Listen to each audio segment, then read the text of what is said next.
Hello, this is Myra Elaine on the Buying Space Channel. Hey, we are in Psalms 119 and we are in this section of the letter Hey. So let me explain. Psalm 119 is the longest psalm in Psalms. It has 176 verses. And each section of 8 verses is divided into a Hebrew letter of the alphabet in order. And today we are in Hey. And the word Hey is a precursor, a revelation, or announcement. And it can mean or be said to mean the. So the word, word. Don't know the Hebrew word for a word. Let me think. Hey, Shem is how a lot of Jewish people say God. And it means the name. So instead of saying God or Yahweh or Jehovah, to avoid taking the Lord's name in vain, they say the name. Hey, Shem, which makes Moses more of an awkward, not Moses, but Noah, a more of an awkward fellow, because one of his sons' name was Shem, so he named him Name. I'm finding Hebrew fascinating, even just studying the alphabet and learning what I'm learning. But anyway, the section of Hey starts in verse 33 and goes to 48 verses. And in Hebrew, each one of these letters or words in the section of prose of Hey starts with Hey. But I will read it in English because, well, I'm not there yet. Teach me, Lord, the way of your decrees, that I may follow it to the end. Give me understanding so that I may keep your law and obey it with all my heart. Direct me in the path of your commands, for there I find delight. Turn my heart towards your statutes and not towards selfish gain. Turn my eyes away from worthless things. Preserve my life according to your word. Fulfill your promise to your servant so that you may be feared. Take away the disgrace I dread, for your laws are good. How long for your precepts? In the righteousness preserve my life. Amen. What a wonderful psalm. I do sometimes dread when I do the right thing, what I'm going to face. And so I really relate to the psalmist. And that would be the thing that speaks to me the most in this. That take away the disgrace I dread, for your laws are good. So usually in life, you come upon a situation where God's laws are not being obeyed. And you have to be that one that says, no, I don't think so. I can't do this anymore. I was an atheist for 41 years, and I did a lot of things. And I didn't even realize I was doing a lot of things that were against God's laws, because I just never considered God. I didn't think He existed. Consciously, subconsciously, I still knew. I was still spiritual, but oppressing my spirituality. But for instance, I had a friend that went to New Brindaban, which is the Hare Krishna compound in Moundsville, West Virginia. And I spent a summer trying to get my friend away from the Hare Krishnas. And I kind of went undercover with Hare Krishnas. I would go to their weekly meetings with my friend. That's how it started. I went to see her in Morgantown. And then she decided to move to the compound. And this is really, really ridiculous. My friend was a puppeteer, and they had talked her into making a life size costume of Hare Krishna, like a Mickey Mouse costume. Now, I don't think that they were ever going to let her do that. But I think that that's what they used to get her to living in their compound. And what happened was, well, I had talked to several people who were in the deprogramming and kidnapping business. That was kind of scary. But it ended up that I didn't have to pay these people or pay the local sheriff, or cooperate with the local sheriff, I should say, to get my friend out of that compound. She had been eating, she had kidney issues when she first went to college, and she had a real weak immune system. And about 3 weeks after she moved up there, she started to have a nosebleed because she hadn't had any protein.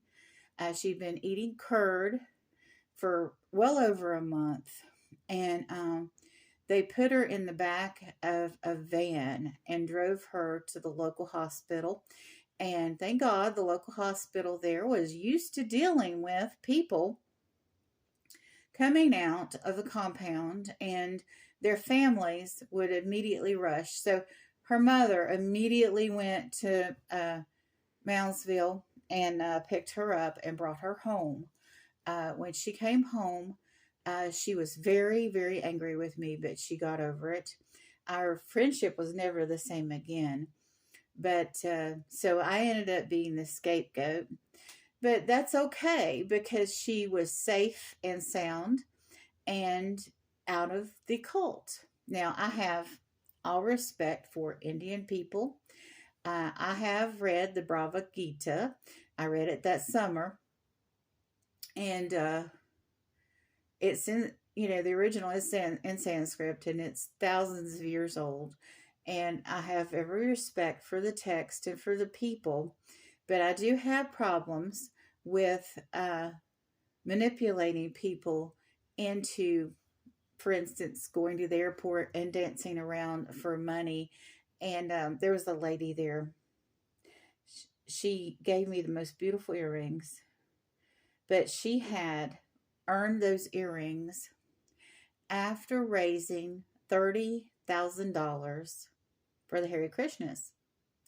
And she lived on a mat on the floor in a room full of other women, and had curd 3 times a day. And it was, it was like slavery to these people. I mean, it was slavery. And I just, I'll never forget those experiences. I didn't, I bought one thing in the gift shop, and I took some pictures. And, during the time that I was there, they really kind of separated me and my friend. I did see her a little bit, but she had to go to work, kind of thing, while she was there with no pay. She just got room and board, and her food was obviously nutritionally inadequate. So that was quite an experience that summer. The person I was renting off that summer, and I was living in Morgantown, West Virginia, the home of WVU, and that was interesting in itself. I got to meet B.F. Skinner's daughter. I had a boyfriend that actually dated her that after he dated me, and that was not fun. But just seeing the frats and being on that campus was experience. It's the one at that time it was in the top 10 party schools in the United States. And so I was young and I had some fun, and I was there to help my friend, but I had some fun along the way too. And there was a guru from the Hare Krishnas that came in from New York City. And one of the last meetings I went to at the house, I said to him, I forget what the lesson was about, but I said, "Go to the ant, thou sluggard, consider her ways and be wise." And this man, who is a guru with the Hare Krishnas from New York City, looked at me and said, "What fool said that?" Well, it's from Proverbs, and Solomon wrote it. So I looked at him, I said, "Solomon." And the whole room went very quiet for a long time. But, and that always amused me, that moment in my life, that I squared off with a guru. But, when you're young, you have fun. I did not really realize the danger that put me in or my friend in, but it was remembered for quite some time in the Hare Krishna house in Morgantown, West Virginia. So that was fun. It's the first time I ever rode in a Subaru. Oh my goodness.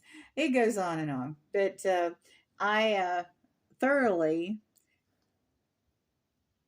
enjoy this passage because when we are seekers, when we are trying to become close to God, or the seeking that I did when I was an atheist, I wouldn't have become an atheist if I hadn't been an intellectual type seeking person. But after I came back to Christianity, I'm realizing the longer that I'm Christian and the more I study and the more I pray and the more I understand, the more I'm going to want to change myself. Now, is any of this necessary for salvation? No. You shouldn't try to work your way to heaven, but you want to have a close relationship with God. So you do change your behavior. But anyway, the reason I brought that up was when I was in that phase, I learned to chant. And it's actually not to Lord Krishna. It's Nama Om Vishnu Padaya. And that's a chant to Padaya, or Vishnu, Lord Vishnu. So anyway, I would do that even when I was an atheist as just a stress reliever. And sometimes in my life when I get really stressed, I will moan. But I had learned the habit of chanting that when I was stressed. And I did that last week. And I'm like, oh my goodness, I am chanting to Lord Vishnu. And I'm a Christian. And it's not something that I do very often. It was just occasionally to relieve stress. And I just kind of did it automatically. And I'm like, I need to learn some Christian's chants, or I don't need to say that anymore. I hope this is the last time on this video that I ever chant that, because I'm just using it to let you know that things can creep into your life that are subtle that, I'm thinking right now about the amount of time I spend on other things. I think that my time, like my tithe, should be 10%. So I want 10% of my channel to be Bible reading and discussion and study, and 90% can be all other kinds of things. During the week of Easter, that whole week, that whole Holy Week, I did Bible study every day, and I did no unboxings on my channel because that was a special week. And I might do something like that from Christmas to Epiphany again. I might not. I might tell about the background of Christmas and how, part of it, paganism got mixed into it. I might talk about the calendar. But as I go forward, I want to know God's decrees and laws closer. And Psalm 119 is the perfect book for you to read if you want to know God's decrees and laws, what they are and what they are not. I will say that. So, uh, churches and people make up all kinds of rules. And if you ever have any doubt, turn to your Bible. But I've went on quite enough. And hey, you guys have a wonderful and blessed day.